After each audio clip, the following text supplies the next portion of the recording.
एक मां का दर्द और एक बेटी की चिंता, शिक्षा व्यवस्था और छात्रों के भविष्य को लेकर उठ रहे सवालों ने नई बहस छेड़ दी है।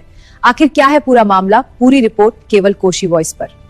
कॉकरोच जनता पार्टी का जो प्रोटेस्ट चल रहा है उसमें बच्चे तो आए हैं, कुछ परिजन भी आए हैं। मैम, आप किसके साथ आई हैं? मैं अपनी बेटी को लेकर आई हूँ।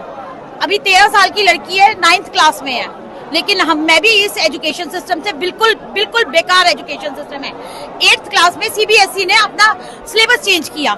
8th क्लास की बुक्स बहुत लेट आई। उसके बाद में 8th क्लास की मैथ्स की सेकेंड पार्ट फरवरी में आया और फरवरी लास्ट में मेरे बच्चे का फाइनल एग्जाम था। अगर CBSE करती है, आज भी 9th क्लास में आ गई है लड़की, लेकिन अभी भी इसके पास SSC की किताब नहीं है। साइंस की किताब अभी 4 दिन पहले हमने खरीदी है। वो अगर SSC वो बुक्स चेंज करती है तो बुक्स अवेलेबल करवाओ ना। बच्चे कैसे पढ़ेंगे? बच्चे पढ़ेंगे नहीं। और जो बच्चे बेचारे पढ़ रहे हैं उनके तुम पेपर लीक करवा रहे हो। पेपर लीक ऐसे इतनी आसानी से पेपर लीक नहीं होते, तो एक नहीं होते। ये भारत सरकार, ये प्रधान जी जो है, इनको हटाया जाए। इनकी जगह और कोई कैपेबल आदमी होगा बीजेपी में, ढूंढो ना। कहीं कोई कैपेबल होगा, मत तुम दूसरी पार्टी से लाओ, अपनी पार्टी से ही कोई कैपेबल आदमी लाओ। रोज पेपर लीक हो रहे हैं, बच्चे कितनी तैयारी करेंगे?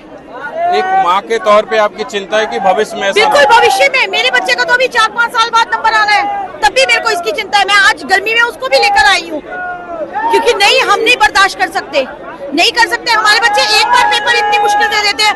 एक बच्चे का पेपर होता है, पूरा घर उसमें परेशान होता है, पूरा घर उसके साथ लगता है। आप क्या कहेंगी? ये प्रोटेस्ट में आप आई हैं, अभी तो आप 9th में हैं। जिस तरीके से पेपर लीक हुआ और जिस तरीके से छात्र परेशान हैं, आप क्या सोचती हैं? मतलब हम लोग तो यही सोचते हैं कि पेपर लीक नहीं होना चाहिए, और अगर पेपर लीक हो भी रहा है तो उसके लिए कुछ तो एक सोल्यूशन होना चाहिए। और ऊपर से एक बारी पेपर देना इज हम लोगों के लिए बहुत मुश्किल, लेकिन अभी सेकेंड टाइम पेपर देना will be a big thing for the youth of India.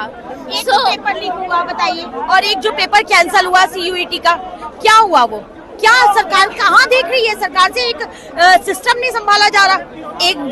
कुछ 2-3 सेंटर्स पे जो इन्होंने बिल्कुल उस एक शिफ्ट के पेपर कैंसिल कर दिए और कहा कि दूसरी शिफ्ट में होंगे। वो बच्चे भी तो परेशान हुए। क्या बच्चों को ही बस सिर्फ एक बच्चों को परेशान कर रहे हैं? सियासत से लेकर सड़क तक ऐसी ही चटपटी और बड़ी खबरों के लिए जुड़े रहिए कोशी वॉइस के साथ। अभी सब्सक्राइब करें और अपडेट्स पाते रहें। फिलहाल मुझे दीजिए इजाजत। धन्यवाद।